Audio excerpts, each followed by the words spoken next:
निक्के होंदियां तो जी वेंदे आए हैं वाढी शाडी का जिहड़ा ना कोई सिस्टम या कोई पहले जिहड़ा ना बड़ी मुश्किल होंदी सी वाढियां करना ते कोई डंगर माले का काम शम सारा।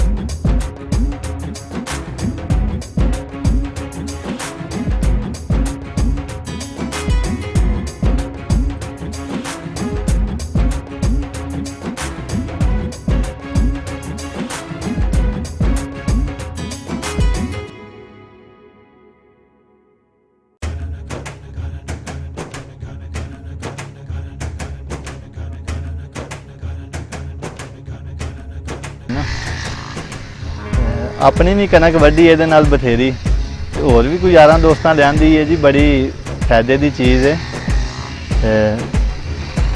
ये वाढी शाडी भी करने पे कोई पट्ठे शट्ठे भी इतना वढ़ लईदे ने।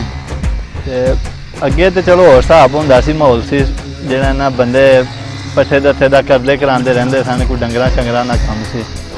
अगे तुहानूं पता है जी जे किसी दे घरे दे कोई 5-7 जी होंदे सन, कोई मुड़े छुड़े, तो सारियां दा काम यही होंदा सी, कोई वाढी कर लई, कोई माले डंगरे का कर लिया, कोई होर पट्ठे दत्था इस तरह ही ना। तो अजकल तुहानूं पता है कलाकारा जो बुढ़ा होंदा बंदा घरे च वो 2-3 मझां सांभ लैंदा, बाकी जिन्ने कोई मुड़े कुड़े ने कोई बाहर निकल गया, कोई मजदूरी करन लग पिया, तो सारा काम इस तरह ही चलदा पिया। तो वो इसे तू करके ना कोई चाइना वालियां ने मशीनां मशूनां कड्ढियां ने बाहवा ना, तो ऐसा भी एक लियांदी है मशीन, शायद तुसां वेखी होवे जी, ये लभदी है तकरीबन कोई 15,000 की मशीन। अजे तक तो ना वाढी शुरू की है, तो सुनन च आया जी पट्ठे शट्ठे वढ़ लैंदी है, कोई घाह शाह भी सारा कुछ जिहड़ा ना ये वढ़ वुढ़ लैंदी है। तो 15,000 की लियांदी जे, तो अपनी वाढी भी करने पे शुरू हुई है वाढी जिहड़ा ना, अजकल तुहानूं पता सीजन है वाढी का, वावा 5-7 किले ना वाढी छड़ी है, तो 3 लीटर है, यानी कि अजकल तेल का भी रेट डिगे है, 300 का तेल होवे ना, यानी कि 3 लीटर, तो उहदे नाल किला कनक का वढ़ छड्डदी है।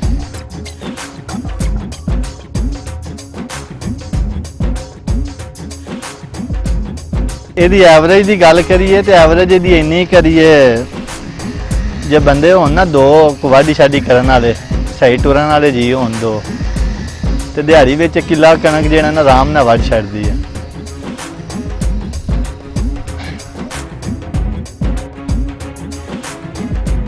जी 2 बंदे होन वाढी लगे होन तो ठीक ठाक मशीन नूं चलाना जानते होन, तो 2 बंदे लगे होन तो किला एक कनक जिहड़ा ना वढ़ छड्डदी है पूरी दिहाड़ दे विच।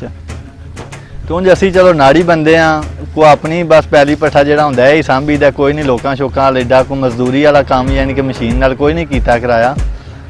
तो असीं कोई 20 खंड वढ़ के तो बन लई दी इहदे नाल मशीन दे नाल।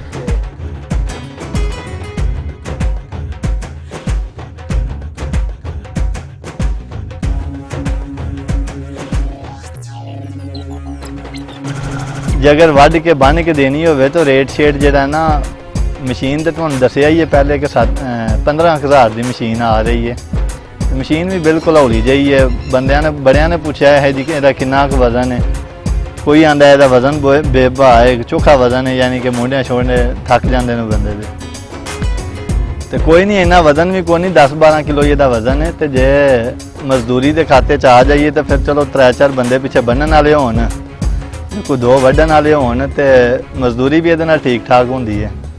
ये नहीं कि निरी अपने वास्ते ही है, मजदूरी भी इहदे नाल हो सकती है करनी होवे ते।